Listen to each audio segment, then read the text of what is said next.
झेडपीच्या शिक्षण विभागात नेमकं चाललंय तरी काय, असाच प्रश्न सातत्याने निर्माण होत आहे। कारण आता टीईटी पास नसतानाही शिक्षकांना केंद्र प्रमुख म्हणून पदोन्नती देण्याचा घाट शिक्षण विभागातूनच घातला जातोय। या अनुषंगानेच आता एक यादीही शिक्षण विभागातून बीईओ पर्यंत जाऊन धडकली आहे।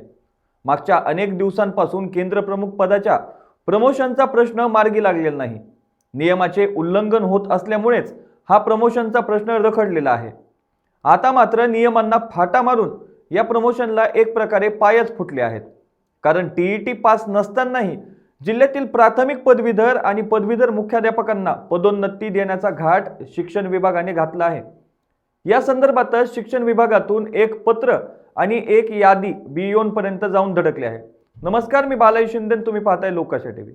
या पदोन्नतीसाठी प्राथमिक सेवा ज्येष्ठता यादी तयार करून ती प्रसिद्ध करण्यात आली आहे।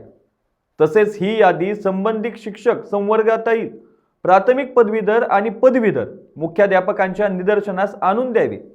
तसेच सदरच्या यादीमध्ये प्राथमिक पदवीधर पदावर कार्यरत असलेले प्राथमिक पदवीधर हे सदरील पदाची वेतन श्रेणी घेत आहेत किंवा नाही हे नमूद करून संबंधितांची स्वाक्षरी घेऊन सदरची यादी शिक्षण विभागाला पाठवावी। विशेष म्हणजे या प्रकरणी आक्षेप अर्ज 30 डिसेंबर रोजी सकाळी 10 वाजेपर्यंत शिक्षण विभागाचे वरिष्ठ सहाय्यक राहुल गुंजेगावकर यांच्याकडे सादर करण्याचे आदेश आहेत। मुळात सेवेत राहण्याबरोबरच प्रमोशनसाठी शिक्षक पात्रता परीक्षा पास असणे आवश्यक आहे। तसे या संदर्भातच उच्च न्यायालयाचेही स्पष्ट आदेश आहेत। असे असतानाही शिक्षक पात्रता परीक्षा पास नसणाऱ्यांनाच केंद्र प्रमुख म्हणून पदोन्नती देण्याचा घाट शिक्षण विभागातून आता घातल्याचे समोर येतोय। त्यामुळे या प्रक्रियेसंदर्भात या 2 ते 3 दिवसात नेमक्या काय आणि कशा घडामोडी घडतात याकडे संपूर्ण जिल्ह्याचे लक्ष लागून आहे।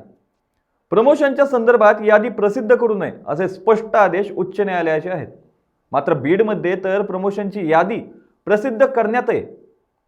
त्यामुळे आता या प्रकरणी कोर्ट नेमकी काय आणि कोणती भूमिका घेणार याकडेही अनेकांचं लक्ष लागून असणार आहे। ठाण्यातही शिक्षक पात्रता परीक्षा पास नसणाऱ्या शिक्षकांना केंद्र प्रमुख म्हणून पदोन्नती देण्यात आली होती। यावर अनेकांनी आक्षेप घेत कोर्टात धाव घेतली आहे। त्यानंतर या प्रकरणी कोर्टाने ठाणे झेडपीच्या आणि शिक्षण विभागाच्या अधिकाऱ्यांना चांगलंच झापलं होतं। त्यानंतर प्रमोशनची प्रसिद्ध केलेली यादी रद्द करण्यात आली होती।